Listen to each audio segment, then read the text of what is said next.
Hello friends, welcome back to Anveshana channel. आज हम लोग पढ़ेंगे 19वीं सदी में खड़ी बोली हिंदी का विकास। ठीक है, सबसे पहले हम लोग इसका संक्षिप्त परिचय देखते हैं, उसके बाद फिर हम लोग महत्वपूर्ण प्रश्नों को देखेंगे। ठीक है, इस तरह हम लोग थोड़ा संक्षिप्त परिचय देखेंगे तो हम लोग को मतलब क्वेश्चंस काफ़ी अच्छे से समझ में आएगा। ठीक है, चलिए शुरुआत करते हैं। देखिए, खड़ी बोली दिल्ली और मेरठ के आसपास की बोली है। ठीक है, तो खड़ी बोली मुख्यतः दिल्ली और मेरठ के आसपास की बोली है। ठीक है, आगे देखिए, खड़ी बोली गद्य की स्वर प्रथम उल्लेख। ठीक है, खड़ी बोली गद्य का स्वर प्रथम उल्लेख कहाँ पे मिलता है? चंद छंद वर्णन की महिमा। ठीक है, इसमें मिलता है। ठीक है, जो अकबर के दरबारी कवि गंग की कृति है। ठीक है, ये गंग की कृति छंद चंद छंद वर्णन की महिमा है। ठीक है, देखिए, इसकी रचना कब हुई थी? इसका रचना काल 1570 ईस्वी है। ठीक है, इसके अतिरिक्त राम प्रसाद निर्जनी ने भाषा योग वशिष्ठ नामक खड़ी बोली गद्य में लिखी। ठीक है, तो ये भी काफी इंपॉर्टेंट है, एग्जाम में पूछा जाता है कि भाषा योग वशिष्ठ किसकी रचना है? तो राम प्रसाद निरंजनी की। ठीक है, आगे देखिए, उद्भव और विकास। ठीक है, खड़ी बोली का उद्भव कहाँ से हुआ? तो खड़ी बोली का उद्भव सौरसैनी अपभ्रंश के उत्तरी, ठीक है, उत्तरी रूप से हुआ। ठीक है, उत्तरी भाग से हुआ। ठीक है, अब देखिए क्षेत्र, खड़ी बोली कहाँ कहाँ बोली जाती है? दिल्ली, मेरठ, ठीक है, सहारनपुर, मुजफ्फरपुर, बिजनौर, रामपुर, मुरादाबाद, देहरादून, अम्बाला आदि स्थानों पर बोली जाती है।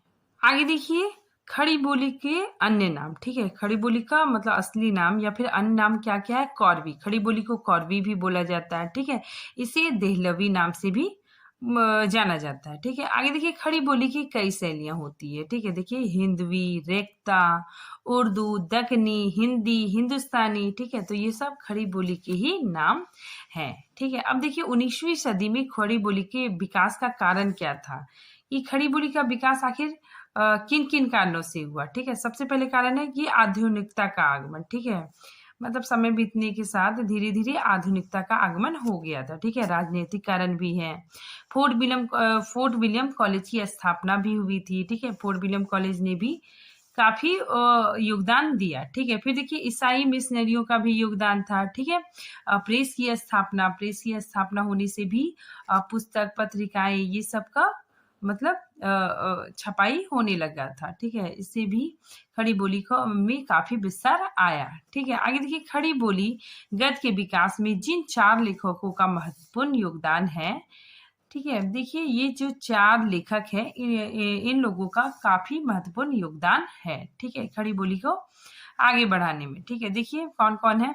मुंशी सदा सुखलाल। ठीक है, इनकी रचना सुख साकर। ठीक है, ये काफी फेमस है। नेक्स्ट देखिए, इंसा अल्लाह खान। ठीक है, इनकी रचना रानी केतकी की कहानी।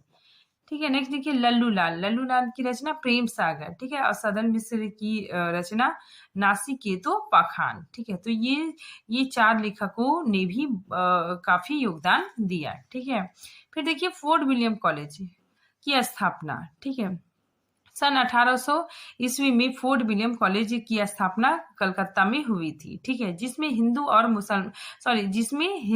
और उर्दू के अध्यापक के रूप में जॉन गिलक्राइस्ट की नियुक्ति हुई। ठीक है, तो जॉन गिलक्राइस्ट कौन थे?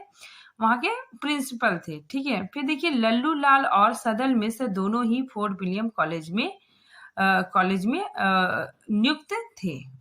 आगे देखिए, फोर्ट विलियम कॉलेज की स्थापना कब हुई थी? एग्जैक्ट डेट कितना है?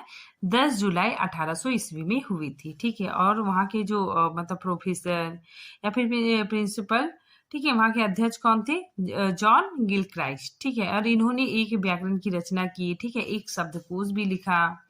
फिर आगे देखिए, जॉन गिलक्राइस्ट क्या कहते हैं खड़ी बोली के बारे में कि इस भाषा को हिंदुस्तानी कहना ज्यादा पसंद करते हैं। ठीक है, खड़ी बोली को हिंदुस्तानी कहना ज्यादा पसंद करते हैं। ठीक है, जॉन गिलक्राइस्ट ने उर्दू भाषा का प्रयोग किया था। ठीक है, फिर देखिए, हिंदी हिंदुस्तानी विभाग के अध्यक्ष प्रिंसिपल कौन थे? जॉर्ज गिलक्राइस्ट, ठीक है। फिर देखिए यहाँ मतलब फोर्ट विलियम कॉलेज में हिंदी, मराठी, गुजराती, तमिल आदि देशीय भाषाओं में पुस्तकें अनुदित होती थी, ठीक है। मतलब हिंदी के अलावे मराठी, गुजराती, तमिल आदि भाषाओं की पुस्तकों का भी अनुवाद होता था, ठीक है। आगे देखिए फोर्ट विलियम कॉलेज की स्थापना 10 जुलाई 1800 ईस्वी में कोलकाता में हुआ था, ठीक है। कोलकाता में गवर्नर जनरल बैनर्जी ने युवा सिविल सेवक को प्रशिक्षित करने के लिए किया था, ठीक है। ये भी काफी इम्पोर्टेंट है। कौन थे गवर्नर? जनरल बैनर्जी, ठीक है। इन्होंने सिविल सेवकों को प्रशिक्षित करने के लिए की थी, ठीक है।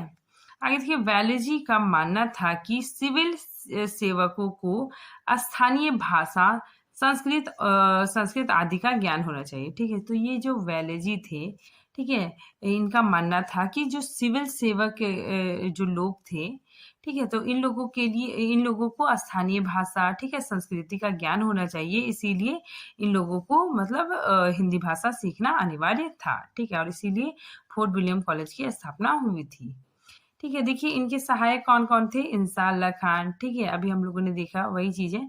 इंसान अल्लाह खान, लल्लू लाल, ठीक है, सदल मिश्र और सदासुख लाल। देखिए उर्दू, ठीक है, तथा भाखा, भाखा मतलब हिंदी, ठीक है। तो उर्दू और हिंदी के लिए अलग अलग मुंशी नियुक्त हुए, ठीक है।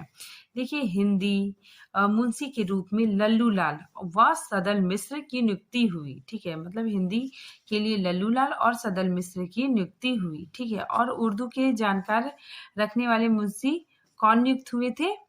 इंसा अल्लाह खान, ठीक है। आगे देखिए लल्लू लाल की प्रेम सागर व सदल मिश्र का नासिकों-तो-बखान काफी प्रसिद्ध हुआ, ठीक है। तो लल्लू लाल की रचना प्रेम सागर और सदल मिश्र की रचना नासिकों-तो-बखान क्रम रूप से प्रसिद्ध हुआ, ठीक है, काफी प्रसिद्धि मिली, ठीक है। आगे देखिए 1803 ईस्वी में लिखी गई लल्लू लाल की रचना प्रेम सागर और सदल मिश्र की रचना नासिकों-तो-बखान खड़ी बोली की पहली रचना है जो फोर्ट विलियम कॉलेज में लिखी गई, ठीक है। तो ये फोर्ट विलियम कॉलेज में लिखी गई, ठीक। फोर्ट विलियम कॉलेज के बाहर, ठीक है, बाहर मुंशी सदासुख लाल नियाज और इंसा अल्लाह खान का नाम गद्य लेखकों के रूप में विख्यात है, ठीक है। मतलब यहाँ बताया जा रहा है यानी फोर्ट विलियम कॉलेज में 2 लोग अंदर से काम करते थे, ठीक है। 2 लोग क्या करते थे? अंदर से काम करते थे और 2 गद्य लेखक बाहर से काम कर रहे थे, ठीक है। बाहर से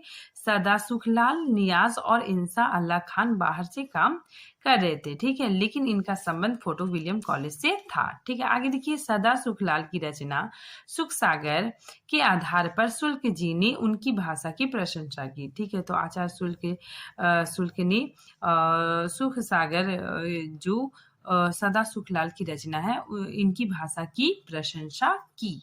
इंसा अल्लाह खान की रचना रानी केतकी की कहानी, ठीक है, और उदय भान चरित्र, ठीक है, के आधार पर शुल्क जी ने, ठीक है, शुल्क जी ने इनकी भाषा को चारों लेखकों में, ठीक है, मतलब जो चारों लेखक थे तो चारों लेखकों में इनकी भाषा मतलब इंसा अल्लाह खां की भाषा को सबसे चटकीली, ठीक है, भटकेली और मुहावरेदार कहा है, ठीक है। तो इनकी भाषा को शुल्क जी ने चटकेली, ठीक है, चटकीली, भड़कीली और मुहावरे दार कहा है, ठीक है। आगे देखिए आरंभिक हिंदी के रूप देने का श्रेय इन्हीं 4 लेखकों को मिलता है, ठीक है। तो ये 4 लेखक काफी इम्पोर्टेंट है, इन्होंने मतलब काफी ज्यादा योगदान दिया, ठीक है। तो इनके बारे में हम लोग थोड़ा डिटेल से पढ़ते हैं, ठीक है। सबसे पहले देखिए इंसा अल्लाह खान, ठीक है, इनकी प्रमुख रचना उदय भान चरित्र है और रानी केतकी की कहानी, ठीक है।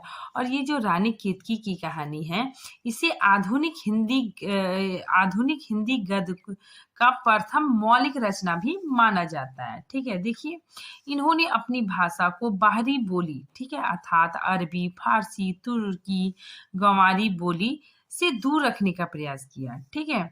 इन्होंने खड़ी बोली को ज्यादा महत्व दिया, ठीक है। तो इन्होंने क्या किया? खड़ी बोली को ज़्यादा महत्व दिया। ठीक है, नेक्स्ट देखिए लल्लू लाल जी। ठीक है, इनकी 14 रचनाएं हैं। ठीक है, प्रेम सागर सबसे प्रमुख है। ठीक है, और इन्होंने विदेशी शब्दों से परहेज किया। ठीक है, ब्रज भाषा का मिश्रण मिलता है, मतलब थोड़ा बहुत ब्रज भाषा का मिश्रण मिलता है।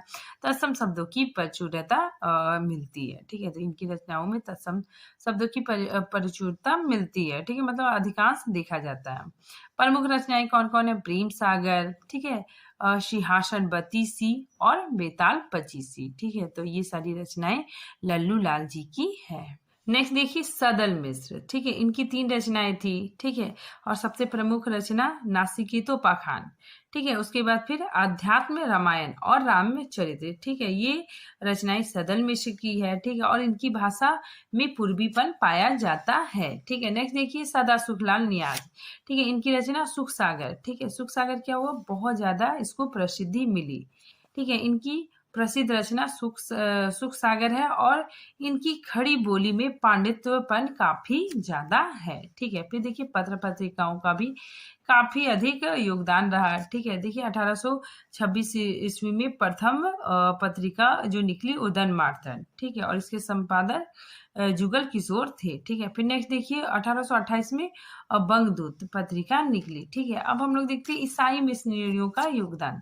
ठीक है, देखिए ईसाई धर्म प्रचारक, जो ईसाई धर्म प्रचारक थे वो क्या करते थे, गद्य हिंदी, ठीक है ना, वो मतलब अपने धर्म का प्रचार प्रसार करने के लिए हिंदी भाषा का सहयोग लिए। ठीक है, तो देखिए गद्य हिंदी बिना मूल्य के पैम्पलेट देते थे। ठीक है, तो ये लोग पैम्पलेट छपवाते थे और लोगों के बीच वितरित करते थे। ठीक है, फ्री में अपनी पुस्तकें बांटते थे। ठीक है, मतलब ईसाई लोग थे, ये अपने धर्म के प्रचार प्रसार के लिए, ठीक है, बाइबल का हिंदी में अनुवाद करके लोगों के बीच बांटते थे। ठीक है, तो अपनी पुस्तक लोगों को देते थे और अपने धर्म का प्रचार प्रसार करते थे। ठीक है, इन्होंने स्कूल कॉलेजों की स्थापना की। ठीक है, इन्होंने पुस्तकों का भी प्रकाशन किया।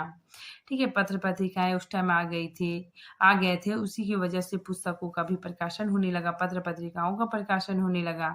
ठीक है, इससे खड़ी बोली का काफी ज्यादा विस्तार होता जा रहा था। आगे देखिए शिव प्रसाद सितारे हिंद। ठीक है, मतलब 2 लेखक और उभर कर आए, शिव प्रसाद सितारे हिंद और लक्ष्मण सिंह। ठीक है, इन्होंने भी काफी ज्यादा योगदान दिया। ठीक है, चलिए हम लोग पढ़ते हैं इनके बारे में। इस सितारे हिंद की भाषा उर्दूपन थी। ठीक है, इनकी जो भाषा था वो उर्दूपन था। ठीक है, इनकी जो रचना है राज भोज का सपना, ठीक है, काफी इंपॉर्टेंट एग्जाम में पूछा जाता है। ठीक है, और मानव धर्म सार, अलाशियों का कीड़ा, ठीक है, ये सब शिव प्रसाद सितारे हिंद द्वारा रचित पुस्तक है। ठीक, खड़ी बोली के घनघोर समर्थक थे। ठीक है, तो ये खड़ी बोली के बहुत ज्यादा समर्थक थे। ठीक है, लेकिन जैसे ही इन्हें शिक्षा विभाग में एक पद मिला, ठीक है, तो इनका झुकाव उर्दू की तरफ होने लगा। ठीक है, तो शिव प्रसाद सितारे हिंद मतलब हिंदी खड़ी बोली के घोर समर्थक थे, लेकिन धीरे धीरे क्या हो गया, इनका झुकाव उर्दू की तरफ बढ़ने लगा। ठीक है, और इनकी रचनाओं में मतलब उर्दू के शब्द काफी ज्यादा पाए जाने लगे। ठीक है, देखिए पहले उर्दू इत्यादि शब्दों से परहेज करते थे, वही बाद में उर्दू के शब्दों का घनघोर प्रयोग करने लगे। ठीक है, फिर देखिए राजा लक्ष्मण सिंह, ठीक है, इन्होंने काफी ज्यादा योगदान दिया। ठीक है, देखिए इन्होंने अपनी रचना में हिंदी निष्ठ तत्सम शब्दों का प्रयोग किया। ठीक है, तो इन्होंने तत्सम शब्दों का प्रयोग किया। ठीक है, देखिए संस्कृत शब्दों की बहुलता है, खड़ी बोली के वे रचनाएं करते थे। ठीक है, तो ये क्या करते थे, खड़ी बोली की रचनाएं करते थे और संस्कृत शब्द इनकी रचना में काफी ज्यादा मिलता था। ठीक है, उसमें उर्दू के शब्द को बाहर निकाला। ठीक है, तो इन्होंने ये क्या करते थे, उर्दू के शब्दों को बाहर निकाल देते थे। ठीक है, और जानबूझकर तत्सम शब्द उसमें डालते थे। ठीक है, तो ये राजा लक्ष्मण सिंह क्या करते थे, मतलब तत्सम शब्दों का काफी ज्यादा प्रयोग करते थे। ठीक है, और उर्दू शब्दों को बाहर निकाल देते थे। ठीक है, तो ये हिंदी निष्ठ तत्सम शब्दों का प्रयोग करते थे। ठीक है, आगे देखिए शकुंतलम नाटक और मेघदूत का भी इन्होंने अनुवाद किया। अब हम लोग महत्वपूर्ण प्रश्नों को देखेंगे। ठीक है, देखिए 19वीं सदी में खड़ी बोली का साहित्यिक भाषा के रूप में विकास। ठीक है, इसको हम लोग अभी विस्तार से पढ़े, अब इसका हम लोग महत्वपूर्ण प्रश्नों को देखेंगे।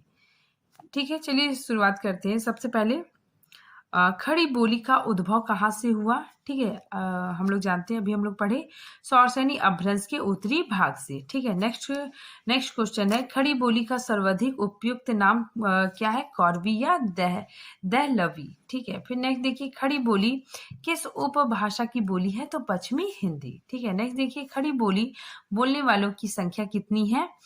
1.5 करोड़ से 2 करोड़ लगभग। ठीक है, लगभग माना जाता है इतना। नेक्स्ट देखिए, हिंदी खड़ी बोली गद्य का आविर्भाव किस शताब्दी में हुआ? तो 19वीं शताब्दी में।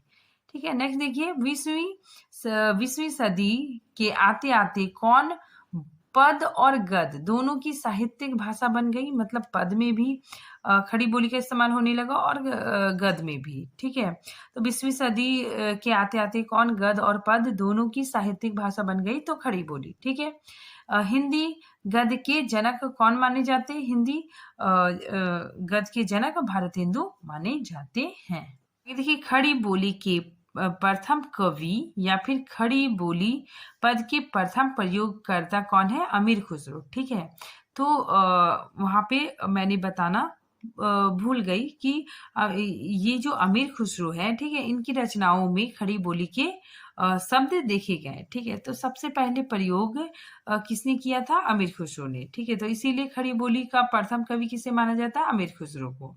ठीक है, और प्रथम प्रयोगकर्ता कौन है? अमीर खुसरो। ठीक है, काफी इंपॉर्टेंट है। ठीक है, नेक्स्ट देखिए, खड़ी बोली गद्य की स्वर प्रथम रचना कहाँ देखने को मिलता है?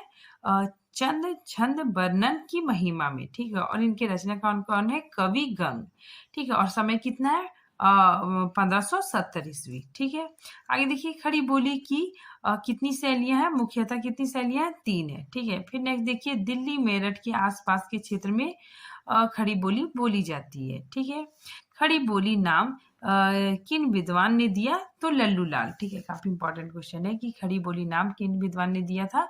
तो लल्लू लाल ने। ठीक है, फिर देखिए, हिंदी के लिए खड़ी बोली नाम का प्रयोग सर्वप्रथम मुंशी लल्लू लाल के द्वारा रचित प्रेम सागर ग्रंथ की भूमिका में देखने को मिलता है। ठीक है, यहाँ पे देखिए, खड़ी बोली गद्य का प्रारंभ अकबर के समय, ठीक है, अकबर के समय में गंग कवि द्वारा रचित चंद छंद वर्णन की महिमा से माना जाता है। ठीक है, ये किसका कथन है? आचार्य रामचंद्र शुक्ल जी का कथन है। आगे देखिए, खड़ी बोली शब्द का प्रथम प्रयोगकर्ता कौन है? लल्लू लाल। ठीक है, हिंदी खड़ी बोली का प्रथम महाकाव्य, ठीक है, यहाँ पे ध्यान दीजिएगा, प्रथम महाकाव्य कौन है? तो प्रिय प्रवास। ठीक है, आगे देखिए, खड़ी बोली के संदर्भ में अन्य नाम मतलब किन किन विद्वानों ने क्या क्या कहा है? ठीक है, सबसे पहले देखिए, इधर विद्वान है, इधर अन्य नाम है, खड़ी बोली के अन्य नाम है। ठीक है, सबसे पहले देखिए, सुनीति कुमार चटर्जी। ठीक है, इन्होंने क्या नाम दिया? सीधी या फिर जनपदीय हिंदुस्तानी। ठीक है, फिर राहुल संकृत्यायन जी ने खड़ी बोली को कौरवी नाम दिया। ठीक है, काफी इंपॉर्टेंट है। फिर देखिए, गिल क्राइस्ट ने इसे गवारू नाम दिया। ठीक है, फिर देखिए, किशोरी दास वाजपेयी ने इसे खड़ी पाई कहा।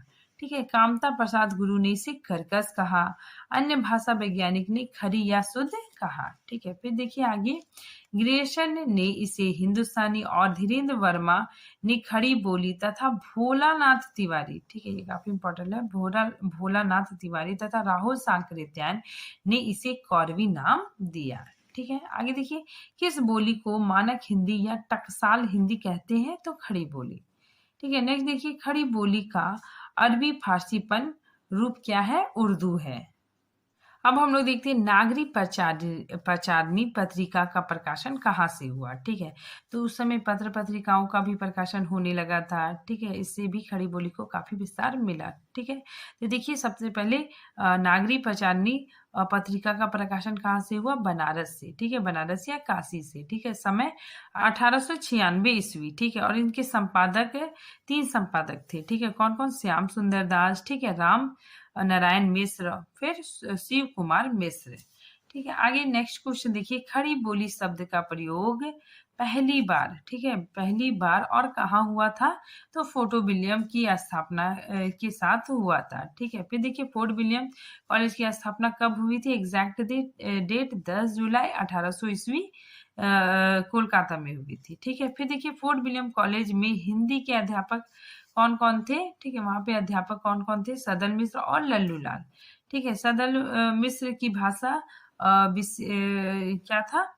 पूर्वीपन। ठीक है, इनकी भाषा में पूर्वीपन पाया जाता था।